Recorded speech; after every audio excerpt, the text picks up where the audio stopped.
प्रायोजक हैं cancer healer centre, a new beginning. और एक अहम खबर, लेबनानी मिलिशिया ग्रुप का सीरियाई सेना पर हमला। वॉर जोन से खबर है, होम्स में सीरियाई सेना पर घात लगाकर अटैक किया गया। लेबनानी मिलिशिया में सीरियाई सेना के जवानों को मारी गोली। सीरिया के होम्स से पहले अपहरण किया, फिर गोली मार दी। तो सीरिया में आप देखिए किस तरह से हालात तनावपूर्ण बने हुए हैं अभी भी। और ये जानकारी सामने आ रही है कि सीरिया की सेना पर लेबनान के मिलिशिया ने यह हमला किया है।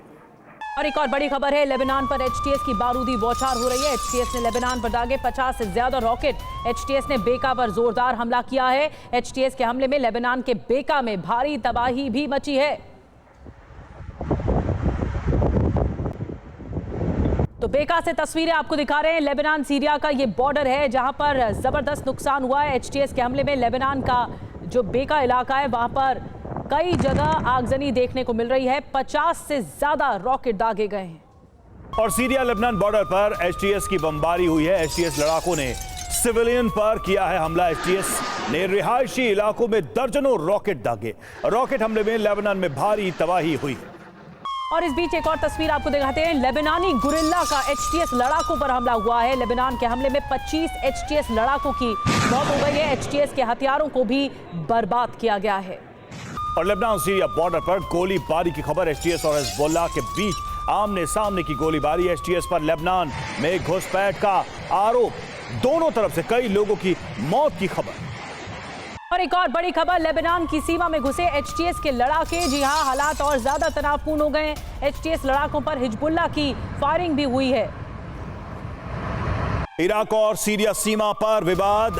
डेर एज जोर में इराक और सीरियाई सेना में गोलीबारी। गोलियों की आवाज से गूंज उठा पूरा इलाका।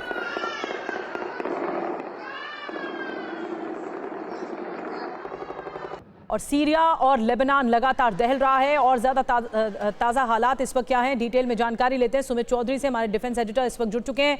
सुमित, क्या जानकारी मिल रही है, क्योंकि ये वॉर की स्थिति है, एक के बाद एक कई रॉकेट दागे गए हैं, और अभी क्या स्थिति बताई जा रही है? देखिए, लगातार कहा जा रहा है कि इस इलाके में, साउथ लेबनान के इलाके में एचटीएस और खासतौर पे लेबनान के लड़ाकों का लगातार इसमें कंफ्रंटेशन चल रहा है। और ये इसलिए भी क्योंकि जिस तरीके से इजराइल में गोलान हाइट्स के इलाकों में बहुत तेजी से अग्रेसिवली ऑपरेशन चलाए हैं, उसको लेकर भी ये आप कह सकते हैं कि एक नया फ्रंट तो खुला ही है। लेकिन अब पहली बार ऐसा होगा बहुत लंबे समय के बाद कि एचटीएस का सीधी लड़ाई जो है वो खास तौर पर हिजबुल्लाह या फिर साउथ लेबनान में मौजूद जो लड़ाके हैं उनसे सीधी लड़ाई हो रही है। और ये बहुत इंपॉर्टेंट है क्योंकि इससे पहले ऐसा कभी नहीं देखा। हमेशा इस इलाके के अंदर, चाहे वो साउथ लेबनान का इलाका हो, होम्स का इलाका हो, साउथ सीरिया का इलाका हो, यहाँ पर हिजबुल्लाह की मौजूदगी या फिर आप कह सकते हैं उनका प्रोमिनेंस जो है हमेशा मजबूत रहा है। लेकिन ऐसे में अब लगातार उसको चैलेंज कर रहा है एचटीएस। और ये तब हो रहा है जब टाकिया के अंदर भी एचटीएस जो है इस तरीके के आप कह सकते हैं प्रोविंसेस के अंदर बहुत कंसंट्रेशन झेल रहा है, बहुत ज्यादा गतिरोध झेल रहा है। जी, बहुत बहुत धन्यवाद सुमित आपका डिटेल में जानकारी देने के लिए कि इस वक्त हालात क्या हैं।